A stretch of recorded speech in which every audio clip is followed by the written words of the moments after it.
हमारे पापा ना 2016 में ख़त्म हो गए थे और मम्मी 2019 में। बहुत बुरा लगता है अकेले इधर पे, कोई नहीं रहता। जब दुकान से आते हैं तो कोई नहीं दिखता घर में, अकेले पड़े रहते हैं हम।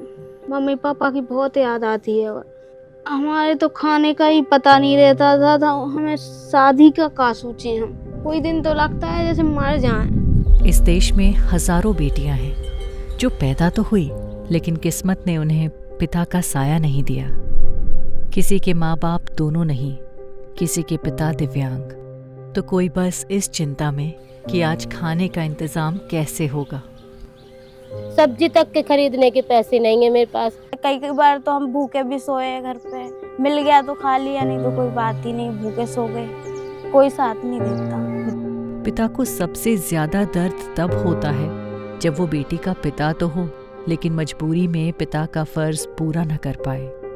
और इन बेसहारा बेटियों के लिए शादी कोई खुशी नहीं, एक डर बन जाती है। जब हमारी सहेलियों की शादी होती थी तो हमें बहुत बुरा लगता था कि हमारी कैसे होगी, हमारी माँ नहीं कर पाएंगी। जिनके माँ बाप है ना, उनके यहाँ जाते थे तो देखते थे कि उनके यहाँ ये सब होता है, खाना वाना होता है, शादी के मतलब सब कार्यक्रम होते हैं। और हम अपना सोचते थे तो फिर हमें लगता था हमारा तो कुछ नहीं होगा। अब टेंशन तो हमें भी थी शादी के लेके, लोग भी काफी बोलते थे, उल्टा सीधा भी कहते थे। सबकी शादी होती थी, सब लड़कियों को मेरी दुख था कि मेरी लड़की कैसे शादी होगी, मेरी लड़की की मेरे को जो ही दुख था। और मेरी बेटी की मैं शादी नहीं कर पाऊंगी क्योंकि मेरे पास पैसा टका नहीं है, कमाने वाला कोई नहीं है। मेरे माँ पिता विकलांग हैं, इसमें टेंशन होती रही कि मेरी शादी कैसे हुई है, कैसे न हुई है। रोती रही, मजदूरी करती रही। जब रात ना कटती हो, कब कोई ये कहने वाला ना हो डर मत, मैं हूँ। जब घर में चूल्हा जलाना मुश्किल हो तो बेटी की शादी का सोचना किसी अपराध जैसा लगने लगता है। ये सिर्फ गरीबी नहीं थी, ये उस डर का नाम था जो बरसों से एक माँ के दिल में पल रहा था। न मेरा घर, न मेरा मकान है, कुछ नहीं है मेरा। मैं दूसरों के द्वारे पड़ी हूँ।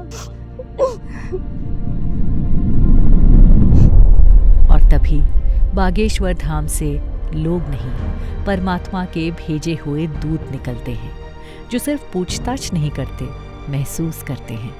जैसे किसी पिता ने अपनी रोती हुई बेटी की सिसकी सुन ली हो। बागेश्वर धाम से निकली टीम एक एक घर जाती है, देखती है, परखती है, जो सच में सबसे ज्यादा जरूरतमंद होता है। परमात्मा के द्वारा उनका चयन कर किया जाता है। हमारे गांव में बागेश्वर धाम से सर्वे टीम है, वो आई हुई, जिनने आवेदन किया था उनके बारे में पूछा है, लोगों से जानकारी जुटाई है, बड़ी ही बारीकी से सूक्ष्मता से सर्वे कर रहे हैं कि कहीं अपात्र व्यक्ति को विवाह समारोह में लाभ न मिले। तो वाकई में जो चयन किया जा रहा है गरीबों का ही किया जा रहा है, निर्धन लोगों का किया जा रहा है। किसी ने हम बताया था कि बागेश्वर धाम से शादी होती है, तो हम गए थे, वहीं फार्म भरा हमने। हमारे पास जैसे ही फोन आया हमें बहुत खुशी हुई कि हमारी शादी महाराज के हाथों होगी।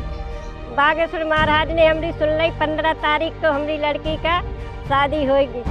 फिर एक दिन कॉल आया कि ना तुम्हारा नाम हुआ। हम लोग इतने खुश हुए, इतने खुश, एक बहुत बड़ी आशा मिली है हमें, क्योंकि हम लोगों की शादी के लिए कुछ नहीं सोचा था हमने कि हो जाएगी, इतने अच्छे से करेंगे गुरुजी। बिटिया ने जैसे बताया फोन पे, उनका फोन आया है कि तुम्हारी बिटिया सिलेक्ट हो गई और ब्याह होना तुम्हारी बिटिया का वहीं से। हमने तो बहुत उम्मीद पाई अंदर से और हम तो खुश हो गए। और हर साल इन चुनी गई बेटियों के सामूहिक विवाह में महाशिवरात्रि के पावन अवसर पर बागेश्वर धाम में पंडित धीरेन्द्र कृष्ण शास्त्री किसी संत की तरह नहीं, एक पिता की तरह खड़े होते हैं। महाराज जी तो पिता की तरह मिल गए हमें कि उनने हमारा दुख बांट लिया। हाँ, हमें शादी की चिंता नहीं है क्योंकि गुरुजी का हाथ है हमारे सर पे। महाराज जी को अपना धर्म पिता मानना चाहती है। गुरुजी जब नौगांव में आए थे ना, तो उनने ना हमको गोद भी लिया था, बोल रहे थे आज से हमें तुम्हारे माँ बाप, परेशान नहीं होना। हिंदुओं द्वारा मंदिर में आए दान के पैसों से हिंदू बेटियों को सोना, गहने, पलंग, अलमारी और इस बार 30,000 की FD भी। ये सिर्फ पैसे नहीं, ये उस भरोसे की रसीद होगी कि ये बेटी अब अकेली नहीं है। उपहार के लिए एक एक चीज ऐसे चुनी जाती है जैसे अपनी बेटी के लिए हो, ताकि ससुराल में कोई ये ना कह सके ये तो गरीब घर की है। इतना सब हमारे मतलब माता पिता नहीं कर पाते जितना वो कर रहे हैं। हमारा मतलब बैंक बैलेंस भी दे रहे हैं, सोफा सेट, गहने, रसोई का सामान वगैरह सब दे रहे हैं। हमने घर गृहस्थी का इतना सामान दे रहा है कि हमने सपने में कभी नहीं सोची थी कि हमारी लड़की को इतना मिल जाए। जब संसार मुंह मोड़ लेता है तब ये बेटियां बागेश्वर धाम की शरण में होती हैं। हर मंदिर में भगवान मिलते हैं, लेकिन हर जगह पिता नहीं मिलते। आज बागेश्वर धाम में भगवान भी हैं और 300 बेसहारा बेटियों के पिता भी। हमें बहुत खुशी भाई कि हमें ऐसे पिताजी मिल गए।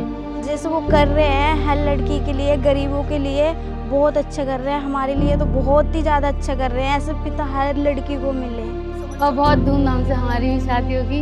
धन्यवाद गुरु जी। हम धर्म पिता तो हैं, हमने जन्म भले ही नहीं दिया।